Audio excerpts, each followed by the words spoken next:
Man has sought this everlastingly.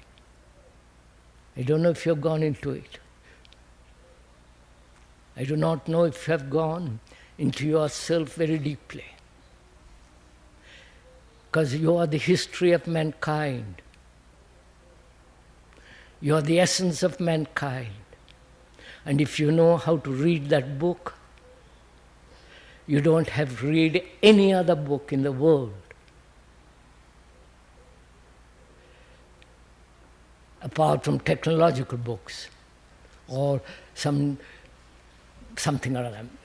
There is this vast, unread book of yourself. And to learn and to read it, you must have the capacity to observe it, to look into it. You can only look into it, not page after page, page after page. Please listen to this. But to read the whole book in an instant.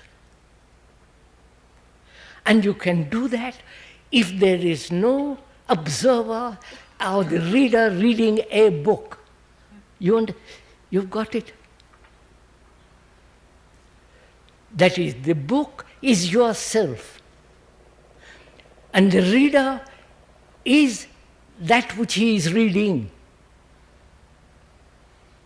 But if the reader says, I'm different from that which I'm reading, then he is translating what he is reading according to his prejudice, his knowledge, his previous history. And therefore, between the reader and that which he reads, there is always distortion, conflict. So if there is the art, which is to put everything in its right place, therefore when you read that book of yourself, there is only the observation, not retention, not acquiring knowledge, and with that knowledge read the book. You understand? There is only observation of that book, and it will tell you everything. Literally, it will cover the whole psychological world. So,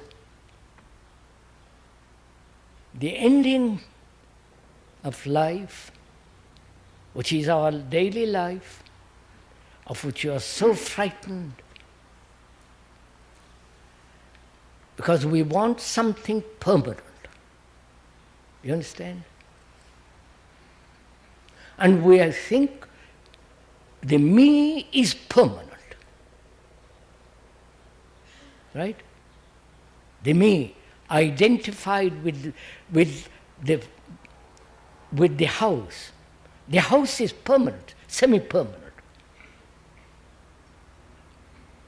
So, through what it thinks is permanent, it has made itself permanent. You understand?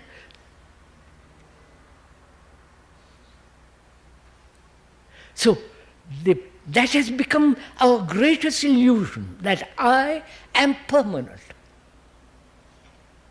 When you look at that I, it is put together by thought. And thought is a material process. Until you see that deeply, you'll always be frightened of death. But if you see that the me is totally impermanent, because thought is impermanent, and that which thought puts together is impermanent, then there is no fear of ending. Because it is thought that says, I will continue. But thought itself knows that it is also an end. So the ending is not only a new beginning, but it is that movement which is not of time, in which there is no beginning and no ending.